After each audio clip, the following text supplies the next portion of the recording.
আমাদের কর্মবিরতি এখন আমরা তুলতে পারছি না, কারণ আমরা তো বিচার পাইনি না। আমাদের কর্মবিরতি বিচারের জন্যই, যতদিন না উপযুক্ত বিচার আমরা পাবো ততদিন আমরা কর্মবিরতি তুলতে চাই না।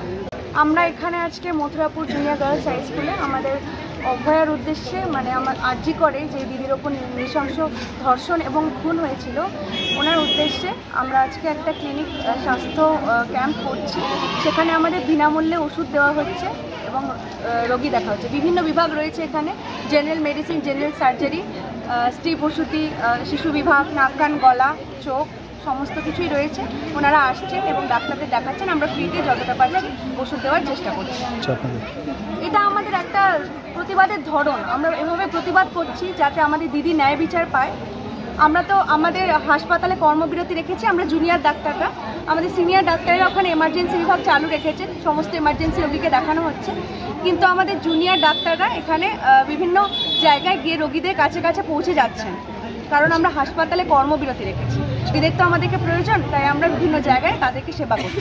এখন পর্যন্ত কত জায়গায় শিবির করেছেন আপনারা? আমরা এর আগে করেছিলাম বুলবুল চণ্ডীতে এবং এখানে মথুরাপুর, ভবিষ্যতে আরও অভয় ক্লিনিক করতে চলেছি আমরা। সুপ্রিম কোর্ট তো নানান নির্দেশিকা দিয়েছে। আমাদের কর্মবিরতি এখন আমরা তুলতে পারছি না, কারণ আমরা তো বিচার পাইনি না। আমাদের কর্মবিরতি বিচারের জন্যই, যতদিন না উপযুক্ত বিচার আমরা পাবো ততদিন আমরা কর্মবিরতি তুলতে চাই না। উদ্দেশ্য হচ্ছে যে এখানে যে গরিব মানুষজন রয়েছে বা আরও যারা রয়েছে তাদেরকে হচ্ছে যে বিনামূল্যে যাতে চিকিৎসা দেওয়া হয়, এবং আমরা যে মালদা মেডিকেল কলেজে আমরা জুনিয়র ডক্টররা যারা কর্মবিরতিতে রয়েছি, তো সেটা ওখানে সিনিয়র ডক্টররা কাজ করে যাচ্ছেন, অসুবিধা নেই, কিন্তু সেটাও যাতে কর্মবিরতি না থাকে, আমরা যাতে সেই পরিষেবাও দিতে পারি, সেটার জন্য আমরা বিভিন্ন জায়গাতে অভয়া ক্লিনিক করছি, তো রোগীর পরিষেবা যাতে ব্যাহত না হয়।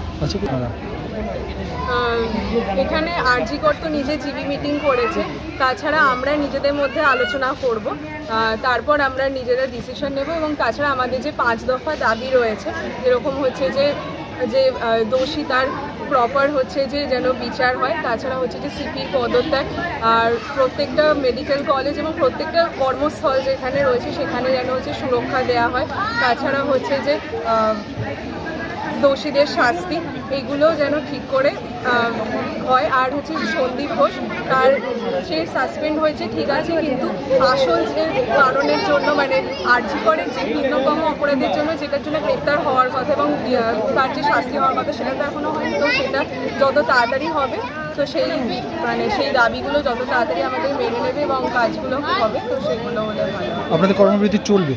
হ্যাঁ, এখনো পর্যন্ত আমাদের কর্মবিরতি চলবে এবং আমরা আগামী কি করব সেটা আমরা জানি।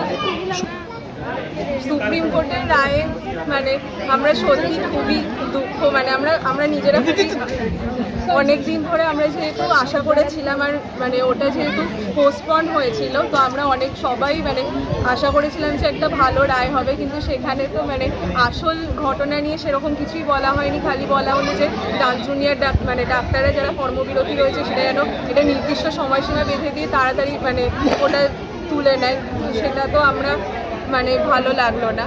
আর না তুলে নিলে এবার কোনো ব্যবস্থা নেবে সেটাও আমাদের ভালো লাগলো না, কারণ বলা হয়েছিল যে ব্যবস্থা নেবে না। আর যে কারণের জন্য আমরা কর্মবিরতি রয়েছি সেই কারণটার যে বিচার হবে সেই বিচারের কোনো রকম হচ্ছে যে স্টেটমেন্ট আমরা পাইনি, পরিষ্কার কোনো স্টেটমেন্ট, তো সেটা নিয়ে আমরা খুশি নই। পর্যন্ত ভাই হতে করেছি আর এখন এখানে।